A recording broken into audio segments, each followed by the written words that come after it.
So welcome everyone. This is the last panel of the Civil Society Policy Forum. We made it to the end of the week.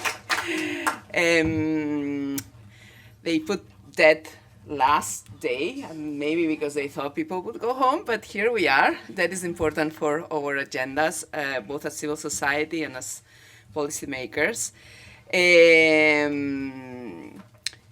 This panel, Pretend and Extend or Cancel the Debt, a fork in the road for the debt crisis, is co-organized by different civil society organizations, including LatinDat, Eurodat, Afrodat, the Arab Network on Development, Jubilee USA, and I think I'm missing...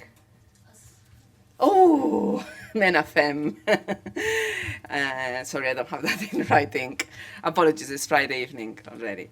And the aim of this panel was both updating us about the current state of the global debt crisis. There have been also a couple of more or three civil society events on that, but particularly on the debate about the different approaches to deal with debt problems, with debt issues. Global South countries are defaulting on human rights, are defaulting on SDGs, are defaulting on climate. They might not be defaulting on their creditors because what is happening is that they are prioritizing debt payments following IFI's recommendations and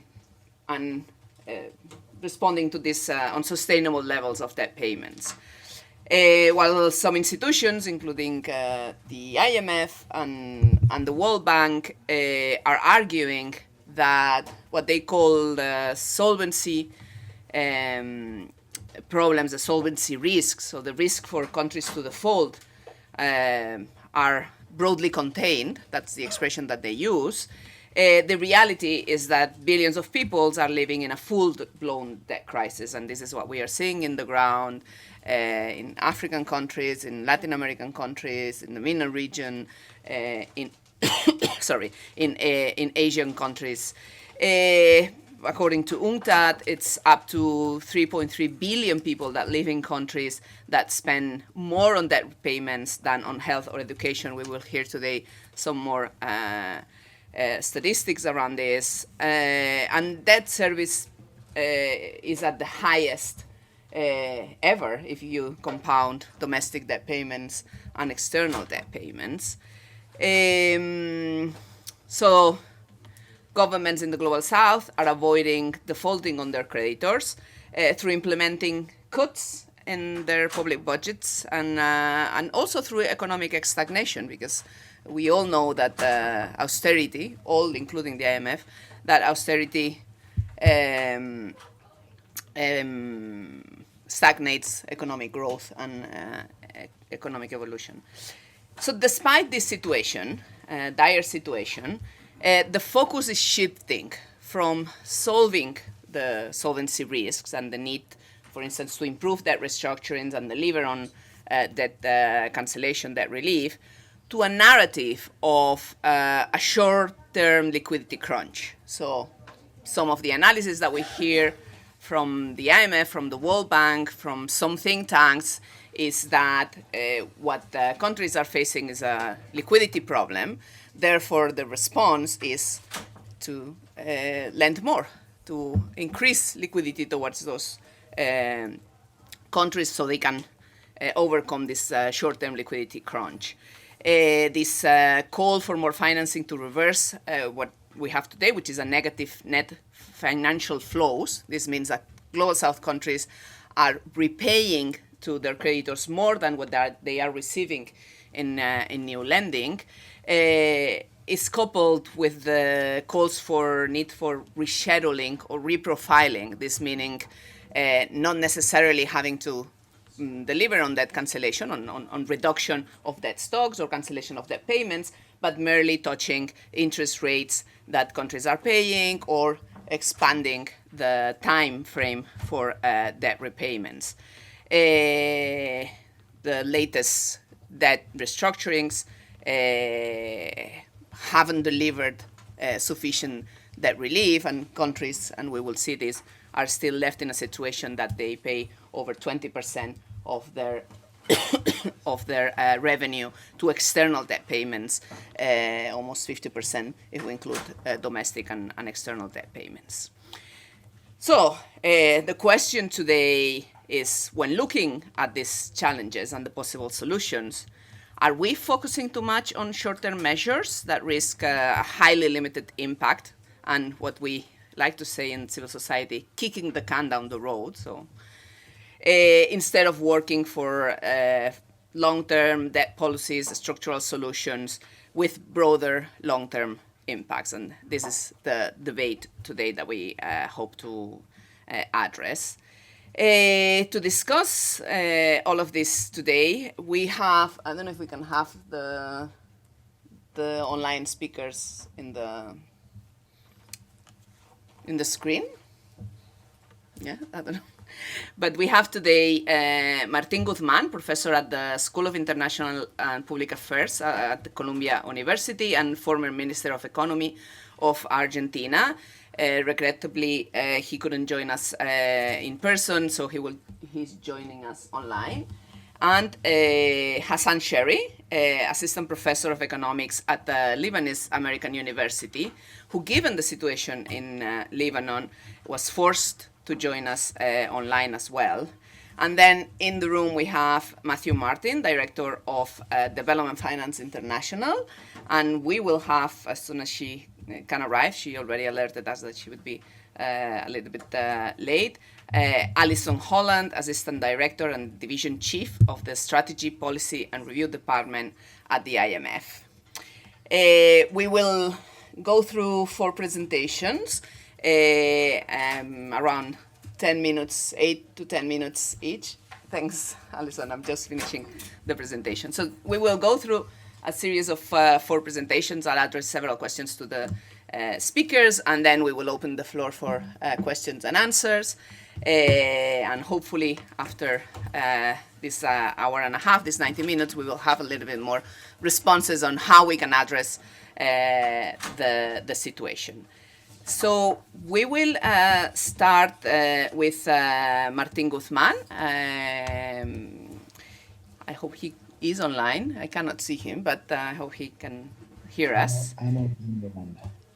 Yes, you are here. Welcome, Martín, even if in digital form.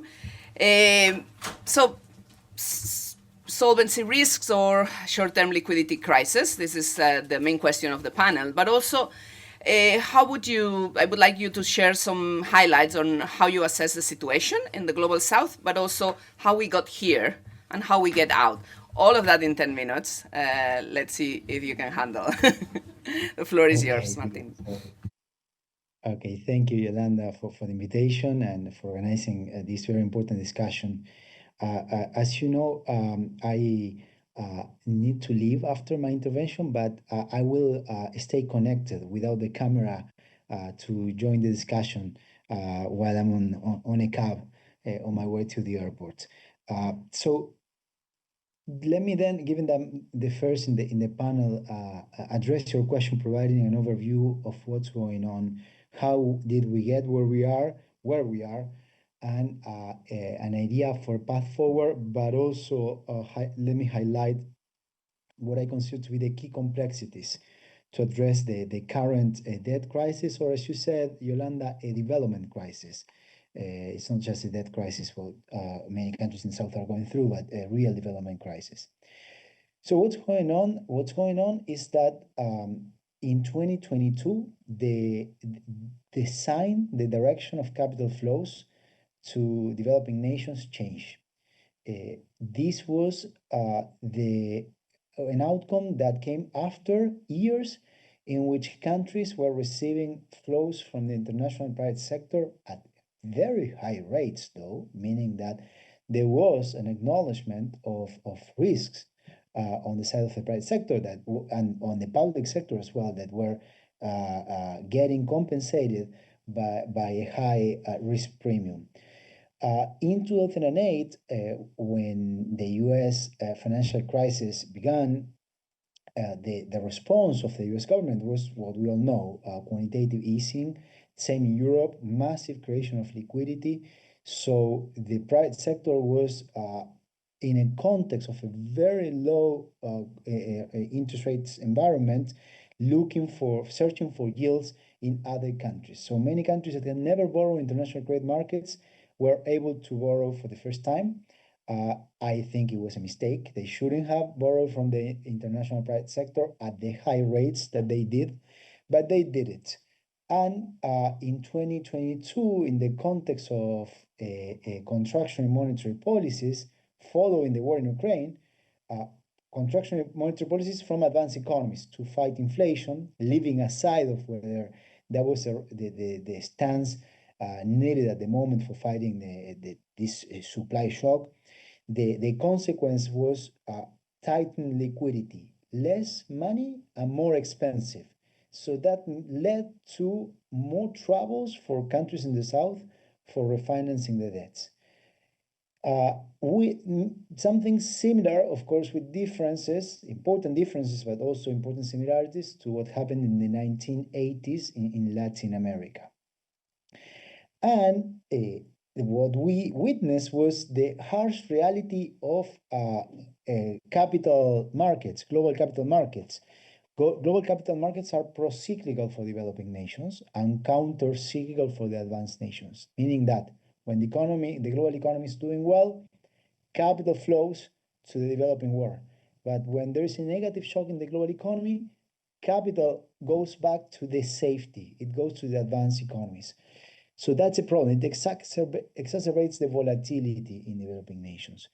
And in 2022, what we saw was a massive net negative transfer from the low and low middle income countries to the private sector, with at the same time positive net transfers from international financial institutions to the low and low middle income nations, meaning that global taxpayers were financing the transfers, the flows to developing nations, but developing nations, rather than using those funds for counter-cyclical policy, for recovery policies, were using those funds and are using those funds today to pay Wall Street. That's a bailout. The word may hurt some feelings in Wall Street when you say bailout, but that's what's happening. The money from global taxpayers is bailing out Wall Street creditors.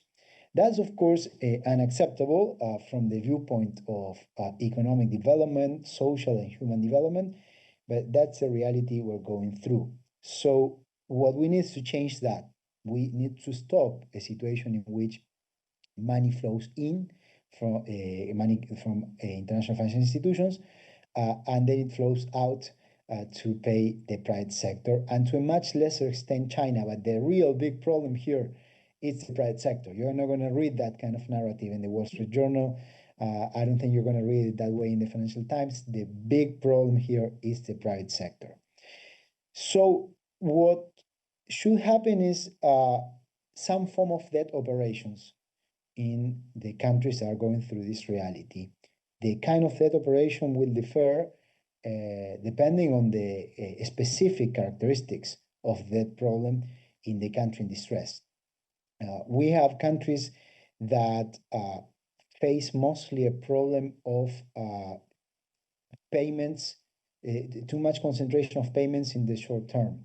More than 50 countries, more than 50 low and low middle income economies today have debt service to tax revenues greater than 10%.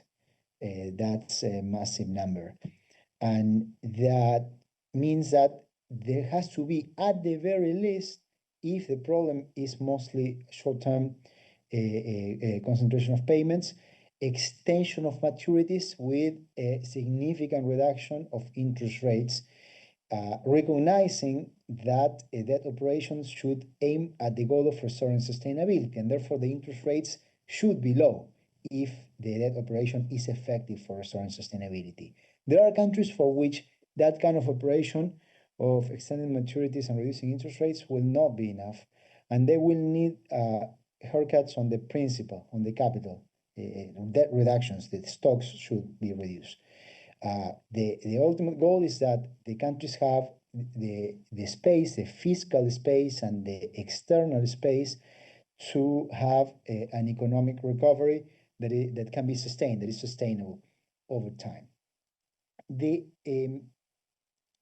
common framework is a failure, but it was designed to be a failure because the key problem, the key challenge for achieving the kind of debt operation that I'm laying out is the structure of incentives for the bargaining problem. We don't have anything equivalent to a bankruptcy framework for sovereign nations in distress. So the debtor in distress has to negotiate. And when there's negotiation, there's power. Power matters. So in order to change the current situation, what needs to change is the imbalance of power. And the common framework does nothing to address that. So it was expected that, at least to many of us, or some of us, it was expected that the common framework would fail. So the first complexity is precisely that one, how to change the structure of incentives for debt negotiations. And here I want to highlight two key points. First, the role of the IMF. The IMF is not doing enough, is far from doing enough. So the IMF, if there is any money from the IMF, the conditionality that is needed is that not a single dollar can be assigned for paying down debts with the private sector at this moment. It's not the time for that. So for creditors that don't provide rollover in refinancing conditions, there should be no payments in the short term.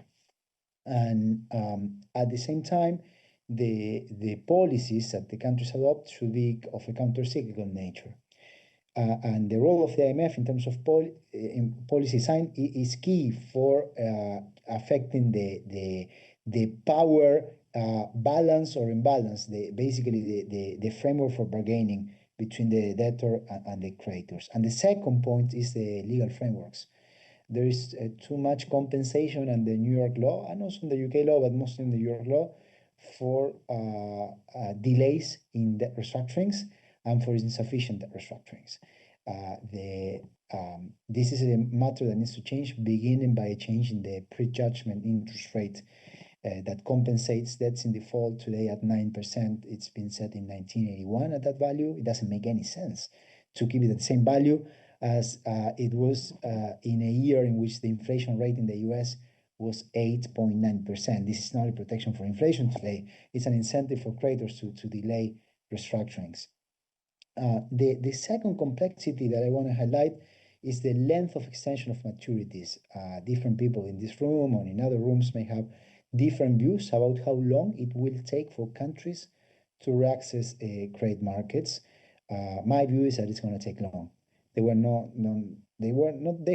had economies that are not the ones that benefit from the global capital markets in the way global capital markets function, with the kind of procyclicality and penalizations that are a part of the system. So it's going to take a long time, and that means that the extension of maturities should be long. The third complexity is how to deal with contingent bonds. The contingent bonds are supposed to be instruments to improve sustainability of debt denominated in a foreign currency, meaning that as the capacity of payment depends on the balance of payments, and we want to sign contingent bonds that increase the burden of payment when the capacity of payment is larger and decrease the burden of payment when the capacity of payment is lower. That's not what's happening. Contingent bonds are being designed by creditors to maximize what they get in the scenario of an upside, if there is a positive shock, but without clauses that protect the debtors from reversals in those positive shock scenarios. So what may perfectly happen is that if there is a positive shock, the debtor will pay more, but if that shock is reverted, the debtor will again be trapped into a situation that is unsustainable. What happened in Suriname and Sri Lanka are terrible examples of contingent bonds.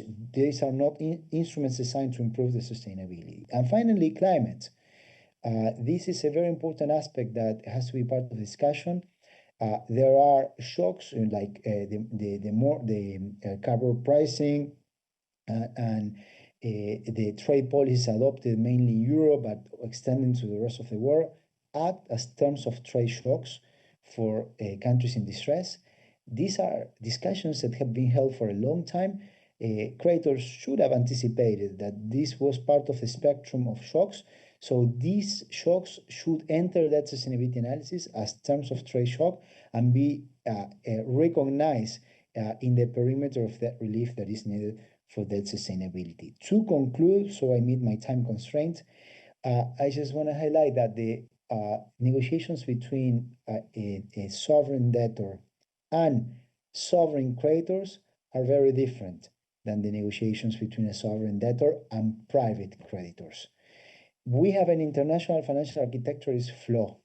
The creditors, the private creditors have bonds that can only be restructured when they accept changes in the terms of the contracts, and there are no principles, no international mechanisms that would enforce the restoration of sustainability. So it is normal that countries fall into the too little and too late syndrome, because the alternatives that countries generally get is between a bad deal or a worse deal, or no deal. And no deal sometimes is better, but many times is worse.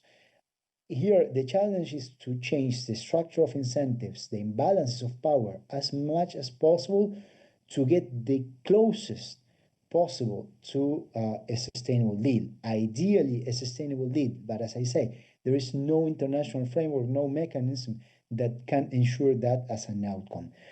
So the challenge is enormous. It's enormous, and without a decisive action from the official sector, the main shareholders at the IMF, and the IMF itself in bringing discipline to a situation that is at the moment too adverse to the countries, to the debtor countries, it will be hard to achieve positive outcomes in the near term.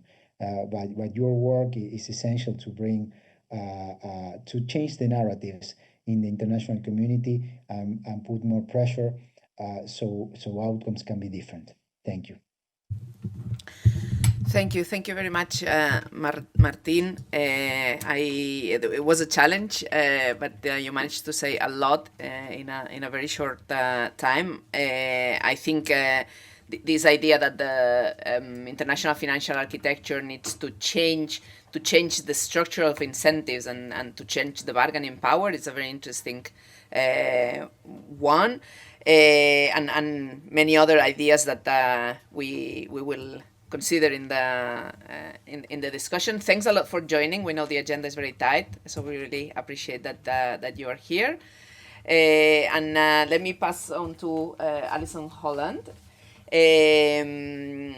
Also, thanks a lot for joining, because we knew you had a meeting right before, and it was tight, and it's a late slot that we got in the annual's agenda. So, Alison, the IMF and the World Bank, and also this is our reading of the situation, have been focusing in the most recent messages, and particularly the non-paper that was published last week, some of the blogs that we've seen in the website, also the panel that we saw the other day here about the liquidity challenges of particularly emerging markets and developing countries. So the question would be, what are the actions that the fund is proposing to address those liquidity challenges? But also, and Martin mentioned that for some countries there is a need for haircuts in the principal, so there's a need for debt cancellation, to put it in simple words, something that we are not seeing in recent debt restructurings, and something that we will not see if the analysis is that the main problem is liquidity challenges. So is there space for debt relief in the fund debt plans? That would be the question for you. No, so thank you very much, Yolanda. And I've just a very few slides to help set the context or sort of share some general outlines. Uh, but just to the maybe the most pointed question, I think, which is, do we still see a need for debt relief, debt reduction? And I will say that while we are kind of focusing on the fact that there are many countries, many emerging market and developing economies that need some form of support right now, and that we perhaps don't see that they need an all-out debt restructuring. That is not to say that there are not a few countries that do need a more comprehensive debt restructuring. And so I think our message to those countries is that if you are in that situation, don't delay, because delays really cost. And you can use critical resources, scarce resources, to try and avoid a situation of default. If you delay when you really need to come forward. And to a certain extent, I would challenge Martine's point. I think that we are seeing some success under the common framework now. We have seen Ghana and Zambia secure deals. The common framework is moving, forward, I think, relatively faster for Ethiopia. We've also seen some deals outside the common framework, and so I think overall the situation is much better now than a few years ago in terms of the readiness of the official sector community to be able to move faster, and with respect to sort of people having a better understanding of for want of a different word, the rules of the game. I would also sort of challenge. I would also clarify that that when we see deals under the common framework, or indeed deals where the member has come forward looking for fund assistance in the form of a program, what we need to see are deals that are consistent with the parameters of the debt sustainability analysis. And this actually gives the borrower a lot of bargaining power. Or to put it in another way, the need to satisfy the fund's debt sustainability assessment de facto reduces the creditor's bargaining power.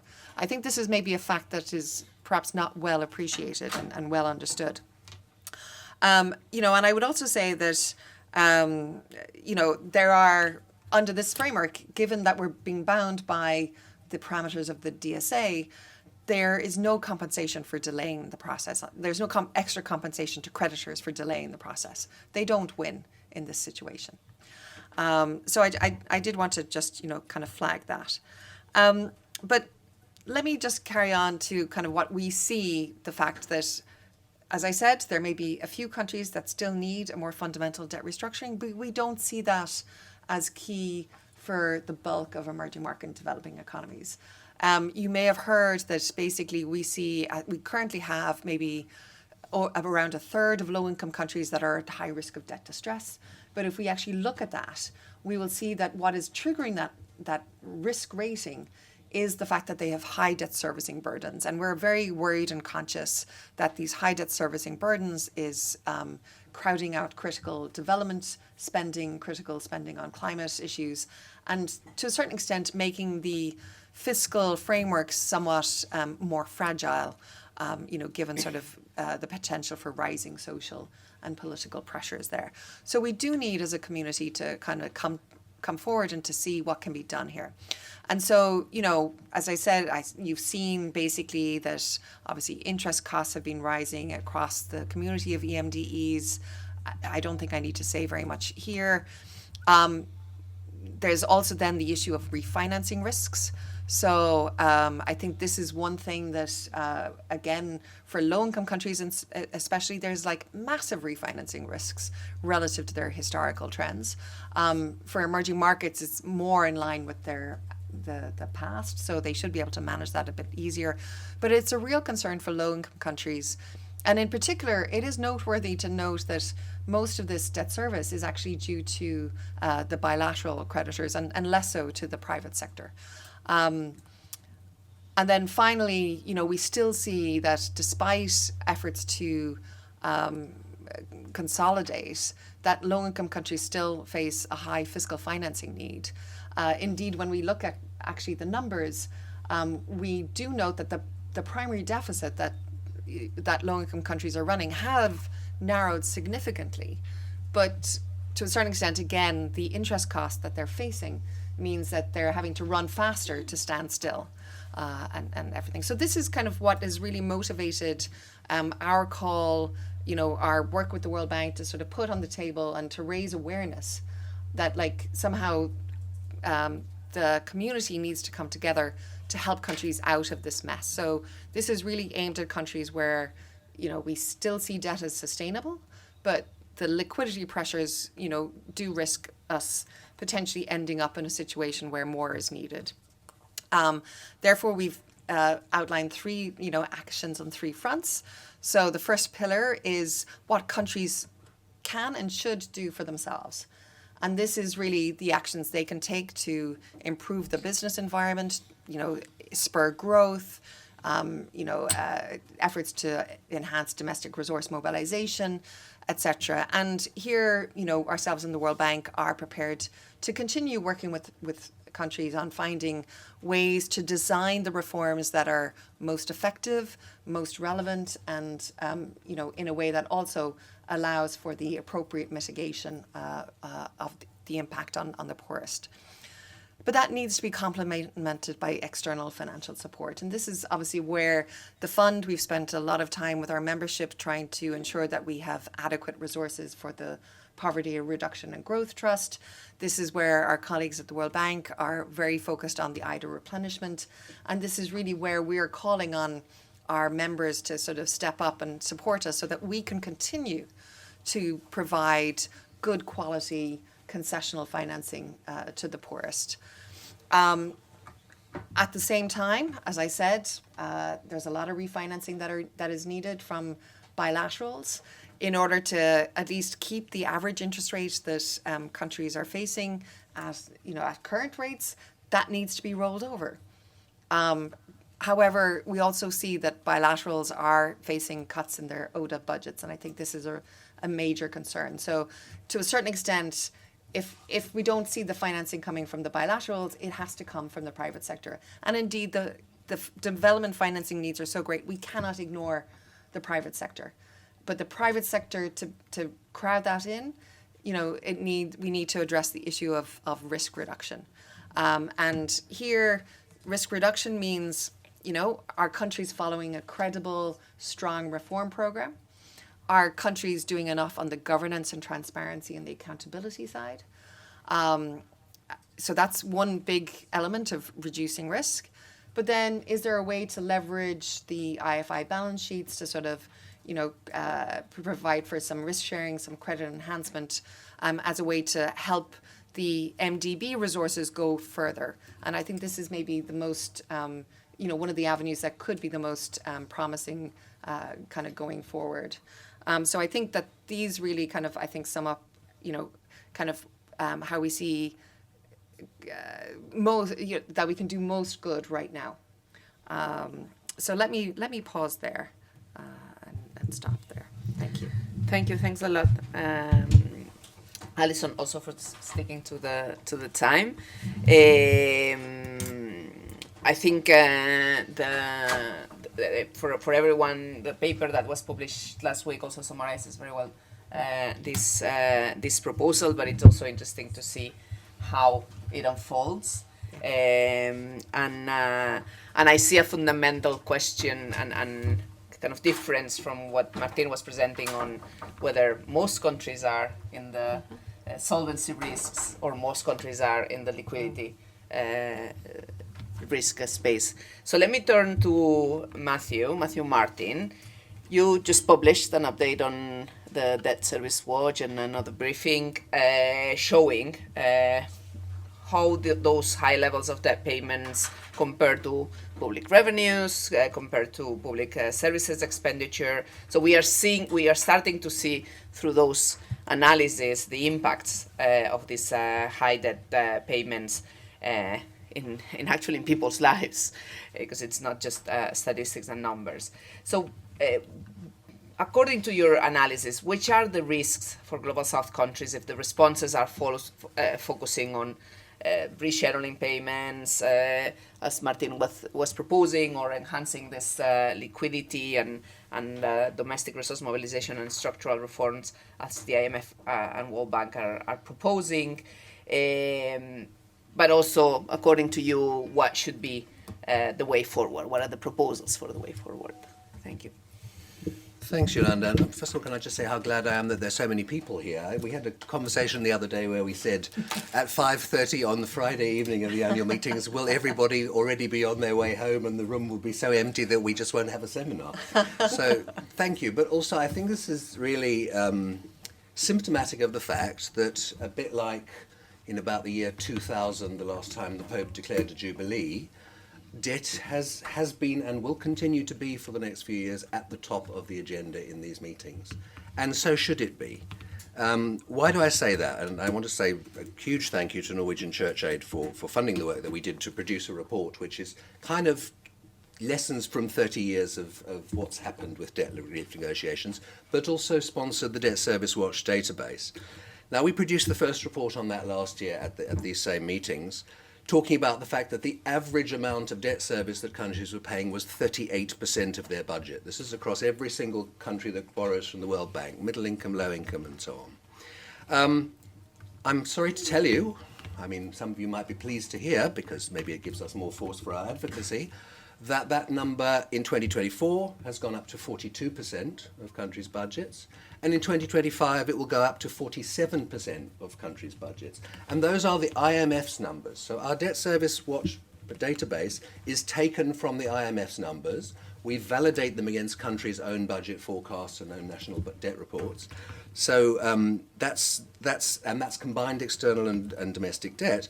But even the external debt service is now higher in Latin American countries than it was pre the Latin American debt crisis and the Brady Bonds debt relief of the 1980s. The debt service in what were heavily indebted poor countries is higher in those countries again than it was before they got their relief. If you bring in the domestic debt, it's twice as high as it was before that debt relief. If we carry on with this recipe, as people from Boston, I don't think there's anybody from that group here in the room, but people from Boston University have shown very conclusively, oh, it's okay, good, then we will basically find that virtually every country goes into solvency bankruptcy, because if we just lend more and more money to deal with the climate crisis, the nature crisis, the inequality crisis across the world, countries will all be breaching their solvency thresholds as judged by the IMF and the World Bank in a few years from now. So this is a pretty disastrous crisis, and it's particularly disastrous because of the human impact that it's having. So if you look across all of these countries, they are paying more on debt service than they are paying on all social spending combined. Education, health, and social protection, core social spending, across all of the countries, more on that going to debt service. I could go into more detail and tell you that they're paying 3 times as much as they are on education, 4 times as much as they are on health, 12 times as much they are on social protection. But for those of you who care about the planet, it's even worse. So if you look at the combined spending across developing countries on climate and nature put together, countries are paying 42 times as much on debt service as they are spending on those things. Every time I say that number, I feel like I need to go away and check that I haven't missed a decimal point somewhere, but it's true.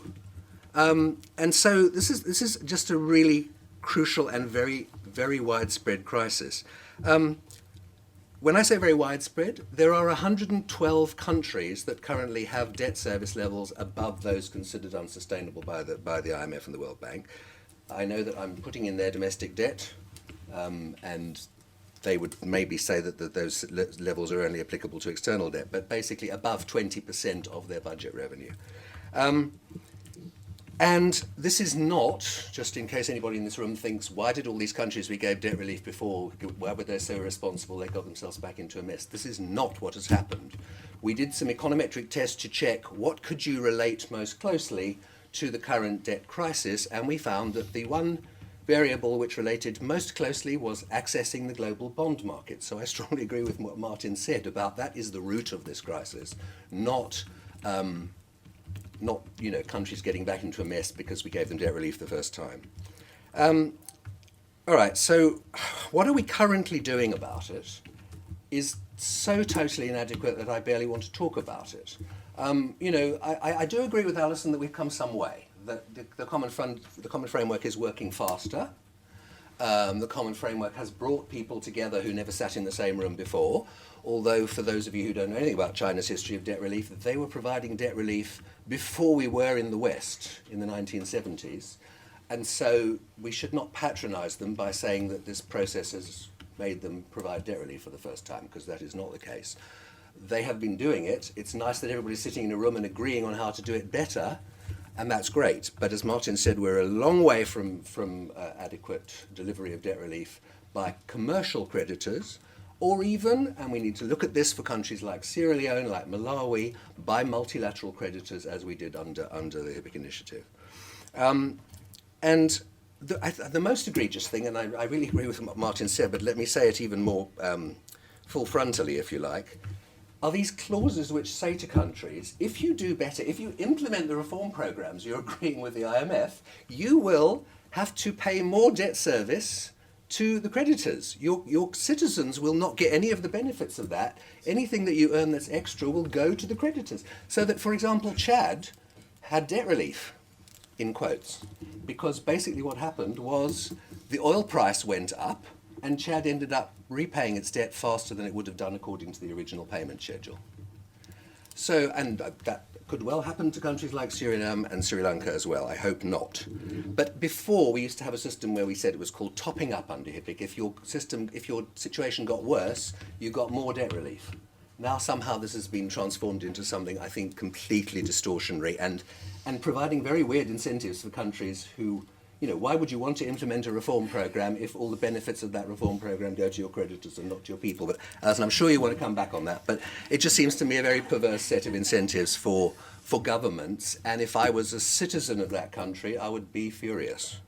Then I think we need to look at the outcomes, and this I think is a really important thing. Yes, we can all say that the coordination is working better, that things are moving a bit faster than they have. But when you look at the results of the deals, the countries are still paying 45% of their budgets on debt service after debt relief across the countries which have received Common Fund and other comparable deals. And that doesn't strike me as being a level that is sustainable for anybody. What I would prefer, and what we did under the HIPC initiative again, was to say, let's define a level of sustainability, and one which gives an extra buffer for shocks. So not the 15% that the IMF uses in DSAs, but maybe 10% of budget revenue, which was what we used in the HIPC initiative to judge whether we'd done sufficient relief for countries to be able to have sustainable debt. And what that allowed us to do was to free up massive amounts of money for spending. Countries were able to double their education and health spending in that period and achieve the MDGs on education and health, which they wouldn't have done without that. So finally, let me just get on to what we should be doing. I think we have a really good opportunity to do more in the next year. We have South Africa's G20 presidency. The President Ramaphosa made a very powerful speech in the UN General Assembly saying that Africa's debt crisis in particular was top of his agenda for next year. We also have the UN Financing for Development Conference coming up next year, in which we can talk about a lot of broader normative things like how should we do debt sustainability analysis better, or what should we do about credit rating agencies, and how all kinds of things that we can deal with there. The number one thing that we could deal with in a UN context is corruption, which we need to worry about in all of this. How is the money going to be spent? How was the money borrowed, and what was it spent on in the first place? What we have is a proposal for the UN Convention Against Corruption to adopt an implementation protocol which will basically say to creditors and debtors, if you engage in what's called predatory lending and borrowing, which is, for some of you in this room, it's a bit like odious, it's a bit like illegitimate, but it's all of them put together. Anything that has no development impact, that bypasses all the national development procedures, and that is crooked, the creditor cannot enforce the collection of that debt in any law in the world. And it also means that if you engage in that as a borrower or a lender, you can be arrested in any country in the world. If you followed the Mozambique saga, where $3 billion was borrowed completely illicitly, corruptly, for no development purpose, then you will know that the only way that the people were arrested who did it on both sides was that the Mozambican minister happened to go through South Africa, which had a law which allowed him to be arrested, and the British bankers happened to show up in New York, where America had a law which allowed them to be arrested. Well, at least if we have this proposal, we would be able to do that in any country in the world. That would be a really powerful disincentive to, frankly, crooks, to stop them continuing to do this. But then let's look at what we can do immediately on the debt service front, because I think Alison stressed, we need to bring down the debt service. And I think we need to be very clear that what was called in the title of this thing, pretend and extend, will not work. We had the debt service suspension initiative, which was a sticking plaster to get us through COVID, but the analysis of the World Bank shows that actually worsened the debt situation for countries, because what it did was it postponed the debt service, added more interest on top, and now they've got higher debt service levels than they had before. We don't need to do that again. And we've looked, some people have tried to justify doing that again on the basis that this is a very short-term crisis. It's not. It goes on, according to the IMF's DSA projections, for about a decade in almost every country. And essentially the only two countries with a very short-term debt service problem are Tajikistan and Uzbekistan. If there's anybody from those countries in this room, congratulations, you'll get a lot of benefit from an initiative like that.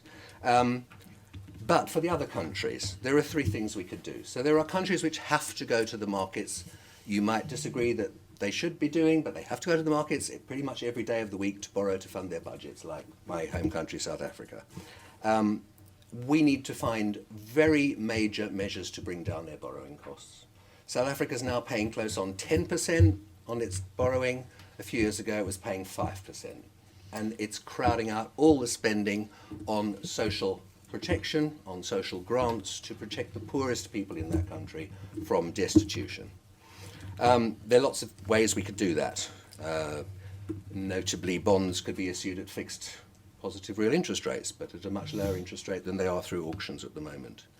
Then that's about 35 countries. Then there are about 50 countries, which are lower income developing countries, which have this massive debt service problem, but don't have to carry on going for markets, so we can think of slightly more dramatic solutions. About half of those, I think, have a liquidity crisis, in the sense that yes, the debt service burden is long-term, but it's relatively low. So if we just find measures to bring it down to a sustainable level like 10%, maybe that will free up the fiscal space that the UN Secretary-General asked for in an SDG stimulus and give the countries a breathing space to get on with their development.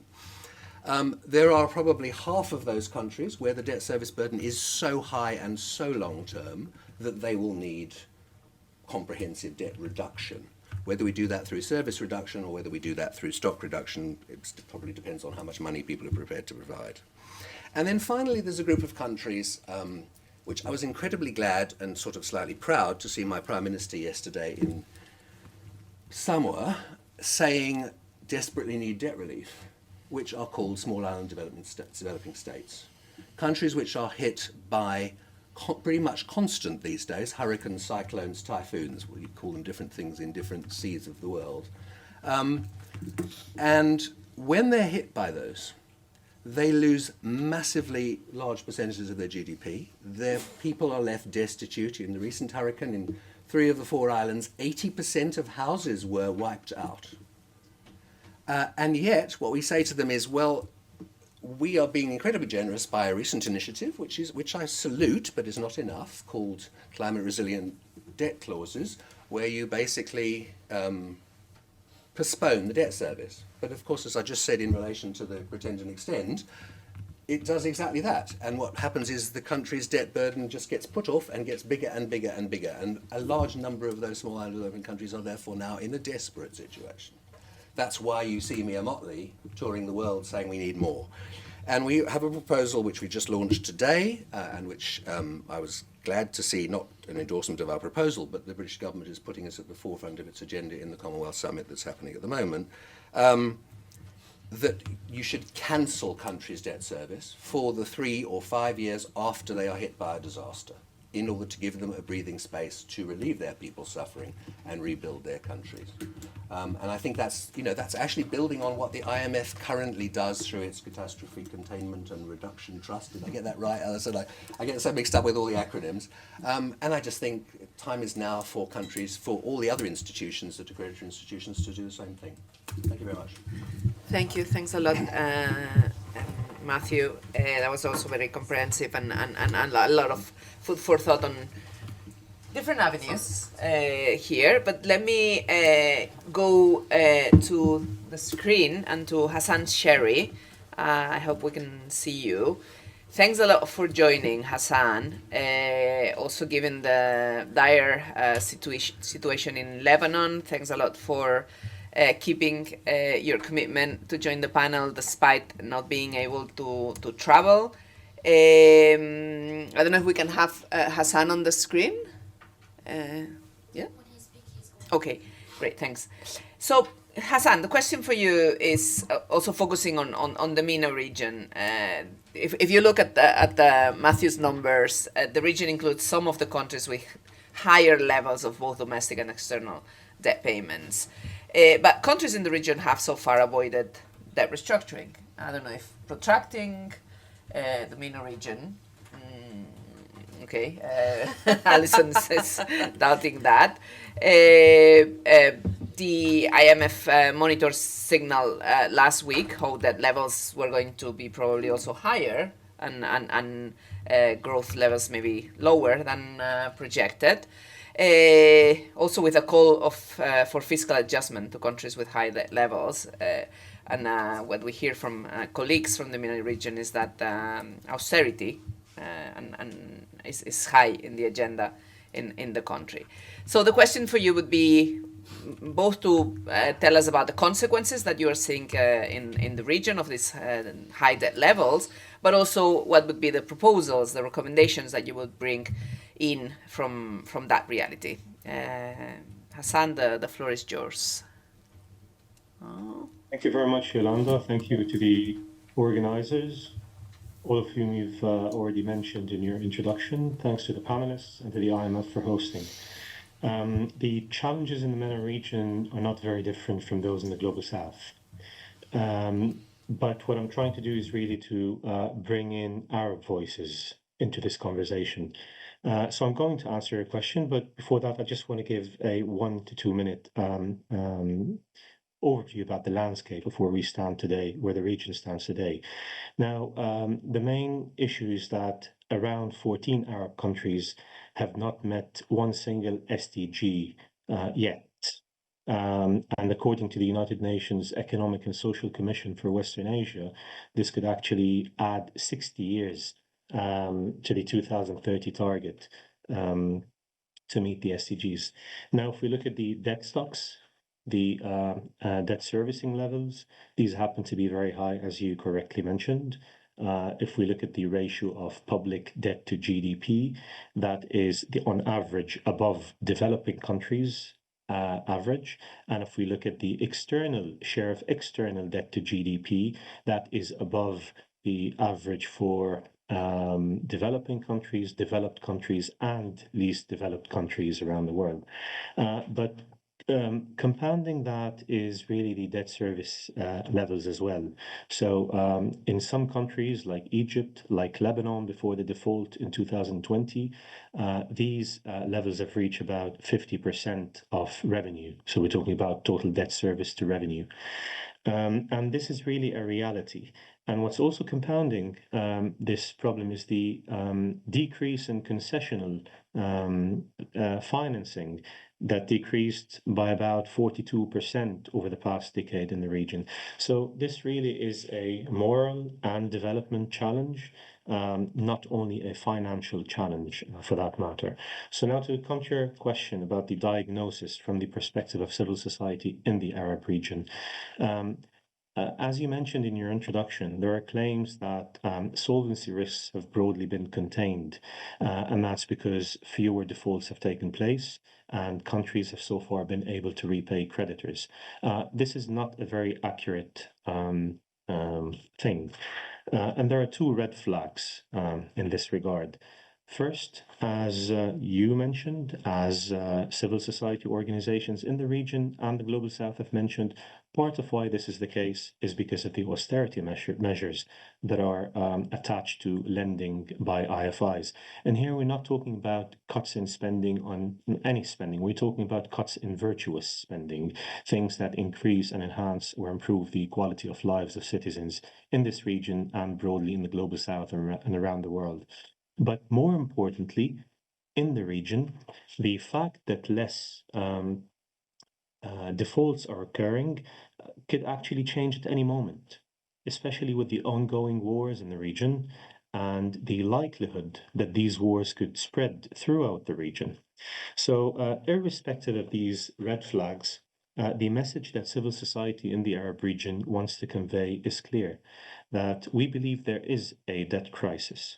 Now, many countries are on the verge of debt unsustainability, not because they are not willing to repay creditors. Maybe some of them are, most of them are at the moment, but because we view debt sustainability or the lack thereof not only as a question of liquidity versus solvency.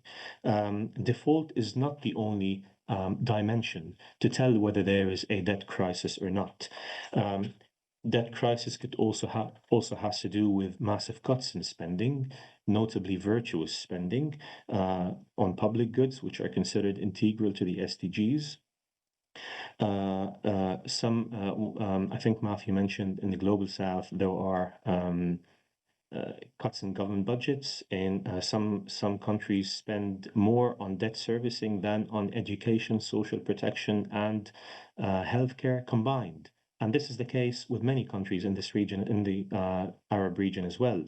But it's also the economic recession, the stagnation faced by many countries. According to the recent IMF regional outlook, real GDP growth has decreased from 5.5% in the early 2020s.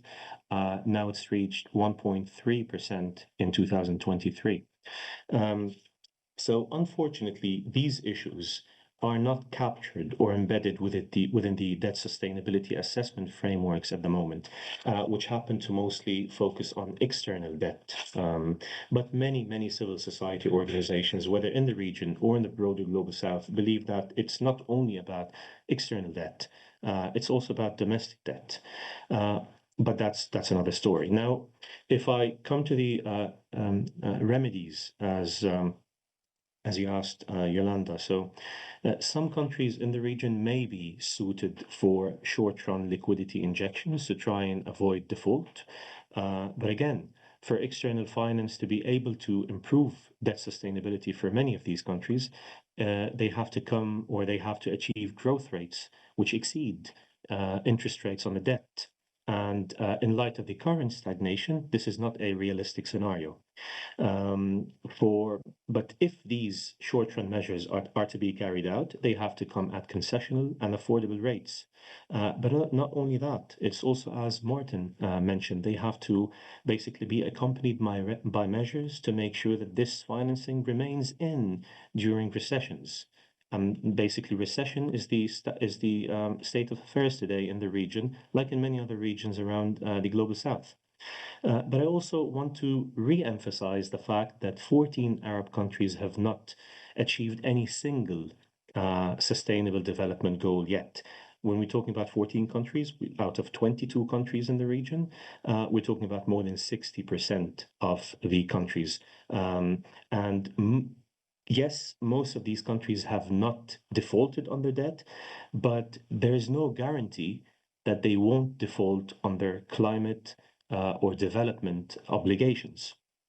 For these countries, the emphasis cannot be on short-run liquidity financing, which is essentially what you called kicking the can down the road. Instead, the focus must be on debt policies, on solutions that offer long-term benefits. So, and the reason why we say long-term benefits is because we come from the let's say, belief that the debt crisis is of a structural nature. It really stems from or arises from systemic factors. that have to do with the nature of the global economic architecture. We're talking about dependency, commodity dependency, dependence on external financing, unequal power dynamics, as Martin suggested, unfavorable trade terms. And also, it happens that many of the global south countries, including some of the Middle Eastern and North African countries, happen to be located in regions, in places where they are most prone to geopolitical shocks, to wars, or even to climate shocks. As long as the debt sustainability assessments do not take these issues into account and do not incorporate these issues, then perhaps, let's say, the debt challenges will not be adequately addressed. Now, to conclude, many countries in the region require measures that go beyond the short-run liquidity injections. They need development financing, which is linked to concrete developmental outcomes, to internationally agreed upon development and climate investment levels. If the IMF and other IFIs or multilateral development banks accept that these dimensions should be incorporated into debt sustainability assessments, then many Arab countries actually require some form of restructuring or debt relief. Here we're talking about countries like Lebanon, for instance, perhaps Egypt, to a lesser extent Tunisia, and most of the least developed countries in this region. And also, because of the structural nature to this debt crisis, in this panel, the Boston University position paper was mentioned, and they correctly emphasized that development financing should also address the underlying causes behind the increase in illiquidity, or the prevalence of illiquidity, or the causes that lead to liquidity challenges. This involves strengthening the industrial basis, for instance, reducing the reliance on commodity exports, and diversifying the export basket in such a way as we're talking about low carbon exports, which is especially important for non-oil exporting Arab countries. So the claim that there's no debt crisis, it sort of implicitly assumes that yes, these countries are not defaulting on the debt, but yes, they will default on their development and climate obligations, or the SDGs. On a final remark, there's been talks about the need for a new debt resolution, or a more inclusive development-oriented debt architecture, and global civil society organizations, including the debt and development networks. They have already called for the initiation of a UN Framework Convention on debt restructuring. We hope that this initiative comes to fruition, and we also hope that it will be able to address the inherent asymmetries in many of the frameworks that exist at the moment. I will stop here, and I'm looking forward to the discussion. Thank you. Thanks a lot, Hassan, from that vision from the MENA region, but also from the different proposals that would work globally. Let me now, also in the interest of time, open the floor for 3 or 4 questions, and then the panelists will also have the possibility to answer the other panelists in the round of answers. So I don't know, I don't see anyone. Okay, please, you have to put on your mic so that people in the other room, which I'm told is full as well, can hear you. Thank you. Thank you very much. My name is Junisa Kalon from the Youth Association in Sierra Leone. First, I want to thank the IMF for such a critical discussion on the very last session for the CSO. My concern here is this. I'm from an underdeveloped nation called Sierra Leone, and usually we have governments who are usually given a tenure of 5 to 10 years. And most of these governments are in the habit of ensuring that they're going to PPP with countries or private creditors that when they bring their foreign direct investments via loans, these investments turn out to be critical because A, the debt servicing agreement is not properly arranged. B, the tenure in office is a short term, and then we as a people have to carry on in some of these debts. For instance, There's a Chinese corporation deal that we initially had to have toll gates, construction of a certain kilometers of road, which are 3 major toll gates. That road does not sleep. Whether government in or out, the road generates funds and that money goes straight to China. How can the IMF, MIGA, and any other of these agencies work on a particular framework that can help underdeveloped nations with heads of state or government who are in office for short term, understand the risk they're taking, and have mitigating regulation of these debts that can help the people? Because at the end of the day, we are the ones paying this debt. When we use those roads, we're the ones paying through taxation, ridiculous taxation, and we want to see how that can also further emphasize in tightening the space of loan arrangements between the IMF, the World Bank, and some of these underdeveloped nations, as there was a case in one particular instance when the former government was trying to do a new airport. It was a $3 billion deal from China.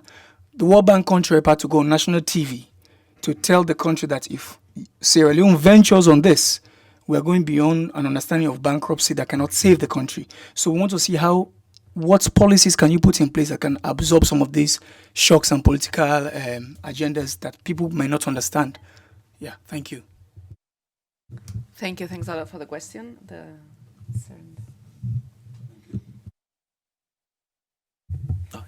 Thank you. Semi Trabilsi, Professor of Accounting and Governance at Brock University and Chairman of the Global Initiative for Governance and Sustainability. You know, in her opening remark, in the curtain raiser, Managing Director made a very good message, you know. By the way, thanks for the IMF and World Bank for hosting us. The key message was we can do better. And my question is, what the IMF and the World Bank can do better in this very challenging debt distress, especially in poor country. Originally, I come from Tunisia, and we have this problem with debt distress. I think and by the same time, these countries, they are asked to do kind of move from to green transition and be do some investment that are environmental friendly. So they're struggling with paying back their debt, but at the same time we're asking them to innovate, and that's the challenge. And I think one way that the IMF and World Bank could do better is to shy away from this one size fits all. I think we should really, culture is very important. I know there is one seat for Africa, but I can tell you that one seat for Africa. Africa is very big.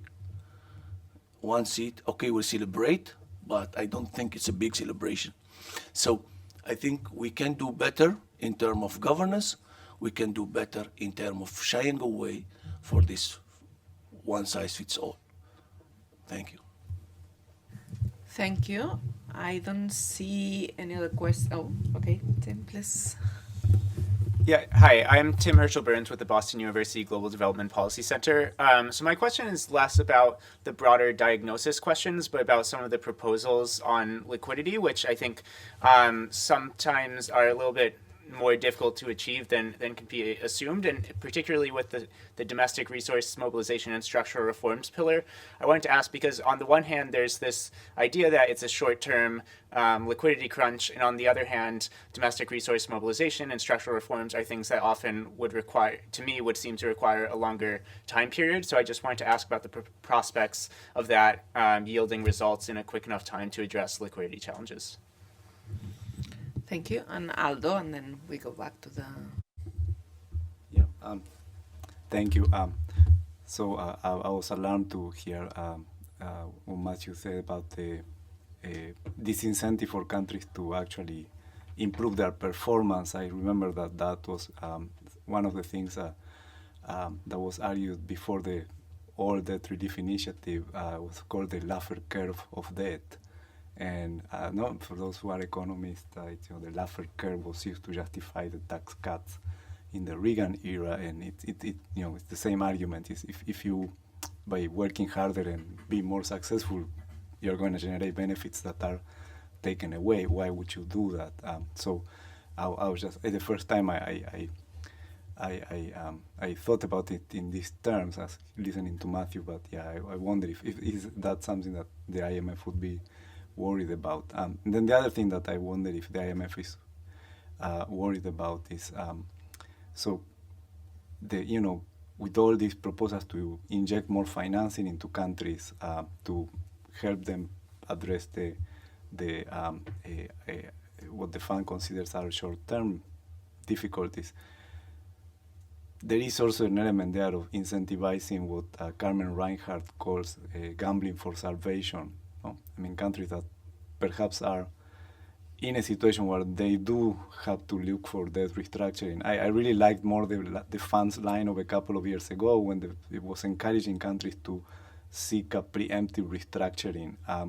And I don't hear that anymore, and I hear that giving more financing to countries, and isn't that encouraging maintaining situations that ultimately are going to have to end up with a restructuring, perhaps just a lot costlier to everybody, including the creditors. Thank you. Thank you. Thanks a lot. Alison, maybe we need to go with you. Unsurprisingly, and as it happens in the CSPF, most of the questions are addressed to the hosting organization because the IMF. Is the IMF doing enough? What can the IMF to prevent those long-term risks in borrowing countries? What can we do better? But also on the time frames of the different proposals, and if there's a coherence there. And finally, what is concerning to the IMF in terms of the disincentives with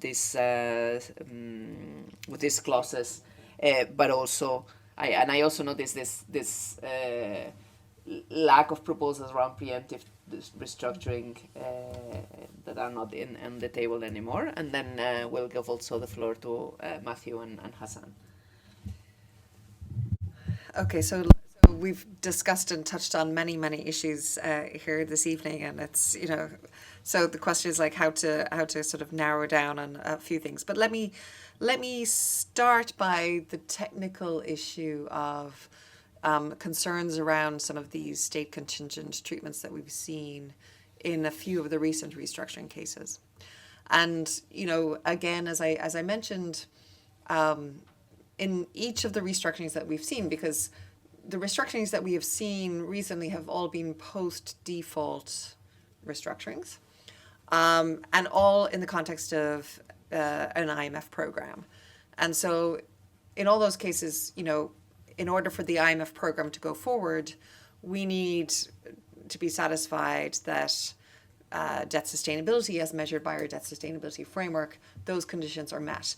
And those conditions need to be met both in what we see as the baseline, or the most likely outcome, but also in states of the world where positive things could happen, etc. So to a certain extent, if positive things happen, yes, something more goes to creditors, but there's still a lot more left for the country themselves. So again, it's this taxation. It's like, yes, you earn an extra dollar and you may need to pay 18 cents to a creditor instead of 14 cents of a smaller pot of dollars, but you still have net more income coming in. The other important thing is that so one is we've assessed all the treatments and under conditions where those upside payments would be triggered, debt sustainability would still be protected. Importantly, I think that all the treatments that we've seen so far, and this is different perhaps in the past, have all some form of cap.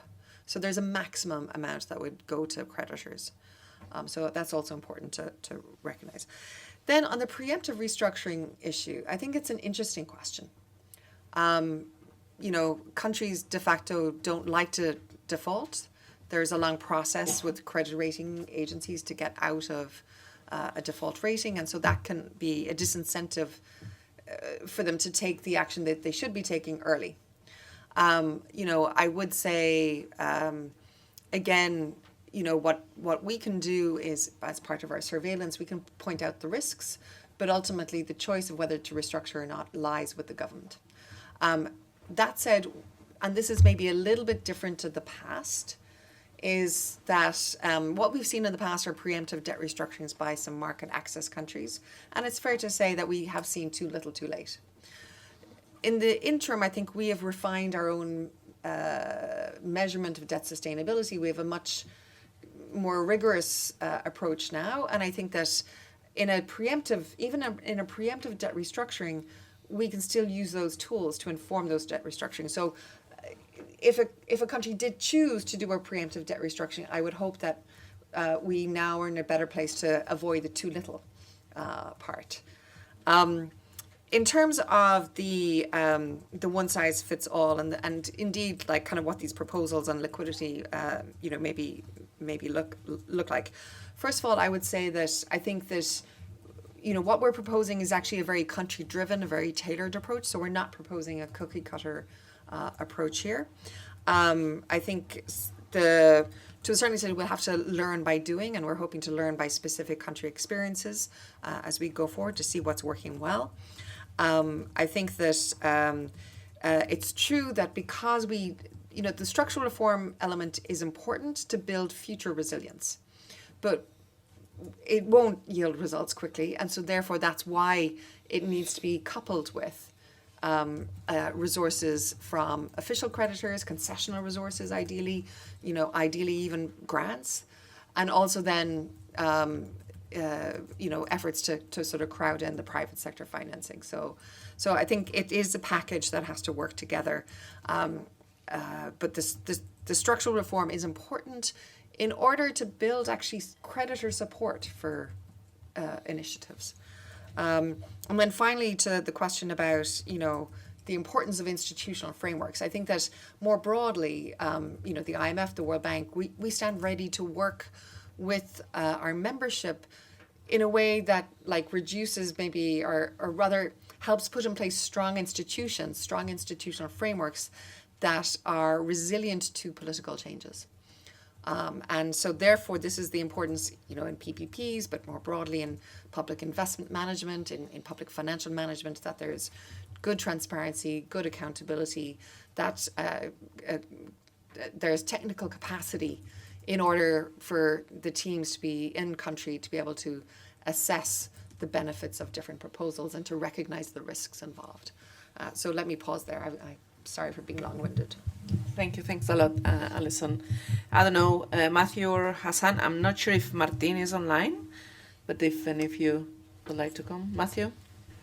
Yeah, so let me start by crediting the IMF where credit is due, because it's fair to say that the IMF was one of the first international organisations to say that we do have a new debt problem globally. It's fair to say that the IMF was one of the first organisations earlier this year to say that we have a major debt service problem, although it was sort of renamed a liquidity crisis by other people fairly quickly. And it's fair to say that the IMF has done some pretty major changes in its rules to try to speed up how it deals with debt issues. So I think we need to realise that perhaps we have a slightly more flexible IMF than we've had in the past. When I remember back to the days of the HIPC initiative, when the IMF had to be dragged kicking and screaming into acknowledging that anybody needed debt relief. But I think we still need to look at a few things. So first of all, let me make very clear that all the proposals that I mentioned are also not one-size-fits-all cookie-cutter proposals. Clearly, you would need to have them vary according to what countries actually need. But I think the fundamental problem, and when Alison said, we look at all of these and we say debt sustainability is still protected, the problem is that the benchmark used to judge that debt sustainability is not adequate. If we're saying that a country with high debt carrying capacity can have a ongoing debt service ratio of 24%, how much national development is that crowding out is a huge amount. And I think we need to be thinking about a much lower level, which genuinely produces not just debt sustainability in a financial sense, but development sustainability. Secondly, I think some people have pushed back on what we've said because it includes domestic debt. And I do think we have to be honest with ourselves, particularly those of you like me who are citizens of developing countries. We have some very wealthy people in our countries who make a fortune out of government's domestic debt. Now, okay, some of it is pension funds of relatively poorer public servants that need to be protected, but a great deal of it is wealthy individuals, who in some countries are getting interest rates of 25-30% on that debt.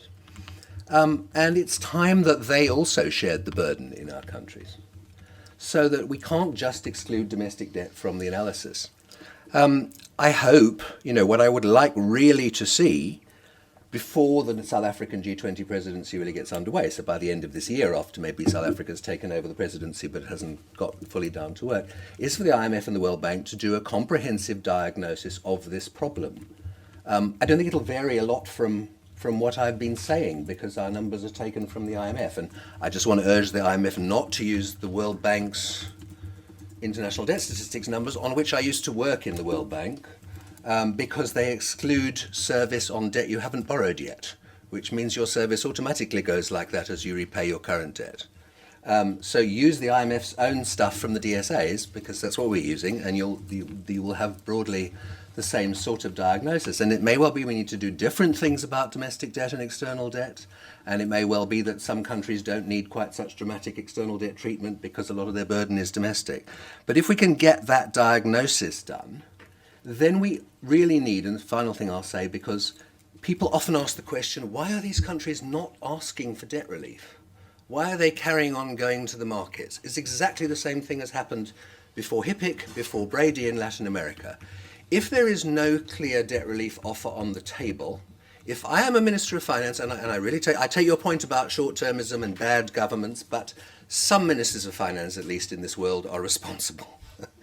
And they want to actually do the best for their country. And if you say to them, you will get hardly any debt relief, and it might take 5 years for it to come, which is sort of what's on offer in the Common Framework, maybe 3 years now, but certainly 5 years in the past.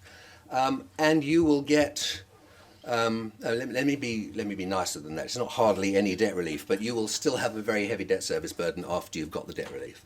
And it may take 3 years to come.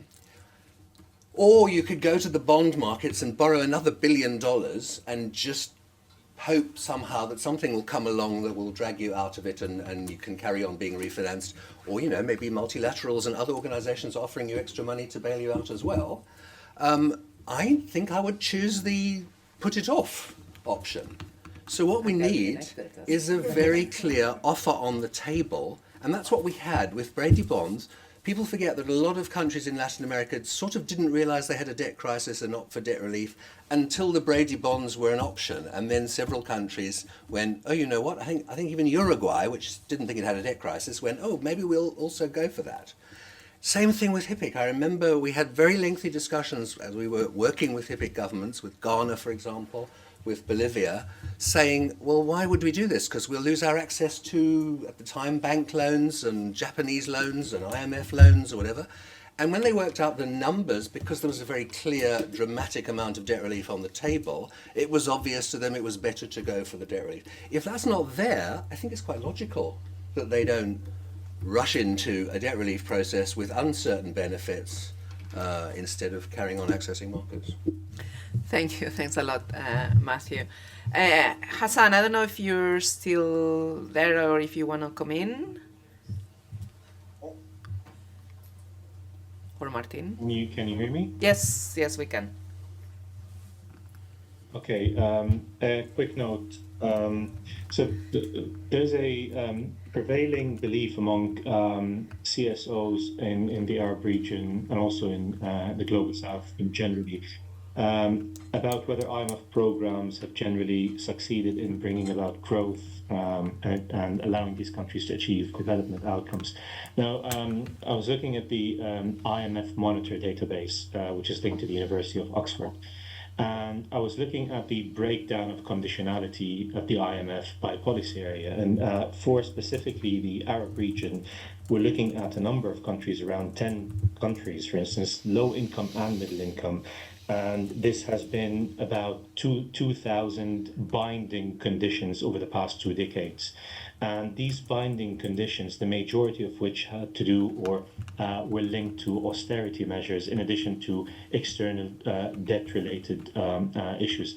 This reflects, from the perspective of civil society, a clear adherence to austerity, which basically suggests the fund has not really distanced itself from the traditional reputation regarding prioritizing macroeconomic stability over the attainment of the SDGs, and that is the problem from our perspective. That is not to say that external financing or debt sustainability assessments are not crucial, but the question is about whether we want to link these debt sustainability assessments to contributing to the attainment of SDGs, to link them to development financing through laying down concrete development outcomes when it comes to Article 4 consultations, when it comes to DSAs, etc., etc. And we believe that the IMF has certainly a very important role to play in this regard, whether we're talking about preventing the delay or postponing of debt restructuring or debt relief, or even by trying to or contributing to the, as Martin suggested at the beginning, changing the structure of incentives for debt negotiation, including by bringing about the private creditors into the conversation. Thank you. Thanks a lot, Hassan. And let me particularly thank you for joining us today, because I don't know if people realize that it's 2 a.m. So it's late here, but it's 2 a.m. in Lebanon. So a huge thanks for... Not sleep anyway. Thank you.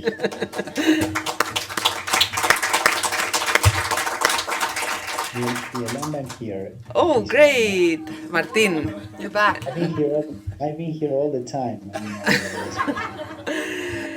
Please come in then. Last words for you. Oh, I hope no, but of course I should give the right to the other panelists to have the last words, especially if I comment on the other presentations as well, which I want to do. So thank you all for the thoughtful and enriching presentations. Alison, you made two important points that I think they merit more discussion. The first one, well, you made a few, but there are two to which I want to refer. The first one is about the DSA being the instrument that affects the bargaining power. And it's right. I would say it's not just the instrument, but it's one of the most powerful instruments for affecting bargaining power. But part of the problem in some of the countries are with the DSAs from the IMF. Again, not in all the cases. If you ask me about Argentina's technical note on debt sustainability, the IMF technical note on debt sustainability for Argentina in 2020, I would say the fund got it right. It was the one that was saying how it was providing a sound analysis for debt sustainability. Sri Lanka, I would say that's not a sound DSA. But again, it's a case-by-case situation. The general problem that I see here is that there are principal agent problems, as we economists say, at all levels. It's on the debtor side, it's on the creditor side, it's on the IMF as well. It's true that most debtors don't want to restructure debt. They don't want to initiate restructurings. It's politically costly. They don't push enough for achieving sustainable deals. And ultimately, it's the government of the nation that is in charge of leading a debt restructuring process. But what I notice is that the IMF staff also gets penalized for being bold in a context in which the debtor doesn't want to restructure or doesn't want to hear that that's unsustainable. Creditors don't want to hear that there is need for deep relief. Shareholders may not necessarily be supporting a bold stance from the IMF, and then it's logical that there is risk aversion on the staff side. It gets caught into a situation in which if it does the right thing, it alienates everyone. But that's a problem. It's a problem precisely because it's the DSA, one of the main instruments for affecting the bargaining power. The other part from the IMF that affects the bargaining power is the policies, the conditionalities. And this takes me to the second point. I do think there is a compensation for creditors for delaying the process. The compensation is that they are getting paid. That's the compensation. They're getting paid with money from international financial institutions. So if there isn't a tougher, bolder approach both to debt sustainability analysis and to policies, specifically the conditionalities about how money from IFIs can be used, then it's unsurprising that we get the too little and too late. And I want to emphasize the last point regarding the fact that the delay may be better for creditors under some circumstances. What we are seeing here is not only a coordination problem. It's not just that there is an inefficiency in which everyone loses. Some win. If the problem was just a problem in which we are not being able at coordinating well enough, it would be resolved much faster than what we are seeing. It's a real problem of power disputes. There are winners and losers. And I emphasize this because if we get the sense that the problem here is only coordination and not conflict, meaning sustainability, then it's unsurprising that the set of actions from the different stakeholders are conducive to the problems that we have now, in which the government may avoid a deep restructuring, but the creditors also avoid suffering deeper relief in the short term. But down the road, things are worse, and ultimately who suffers are millions of people in these countries. Thank you. Thank you. Thanks a lot, Martin. I think, unfortunately, the conversation is here to stay. I think the discussion, unfortunately, will have to continue. We can push for the next time. I don't know if you want to shortly, but shortly is difficult. And weird. I mean, I think that, like, I could talk with Martine for, for some time. I think I'm not, it's more maybe whether we understand each other when we talk. But I don't want to get into too many technical details. I do want to reflect on a couple of things. I mean, first of all, I think there are some very pertinent questions that have come up here about whether we're using the right DSA framework. And I think that, we are in the process of reviewing our framework for low-income countries. I think that, Matthew's raised the point about domestic debt. I think, we are going to see that play a much bigger role in the revised framework. And I do think there are important questions about the issue of, are we recognizing whether there's enough space for development financing? I think it's a good question to ask. I'm not sure how we tackle that question, but I think it's a good question to ask. So I think we will be able to reflect on that as we take that work forward. So that's really great. I'm really interested in what Matthew said about the role of climate resilient debt clauses and whether they can be made better.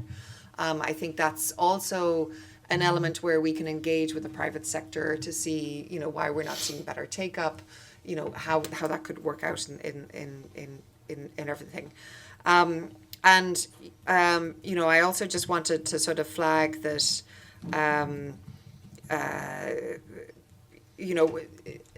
I think Matthew mentioned that we have made some important reforms. So I think that the IMF, we have been trying to push forward on what we can do.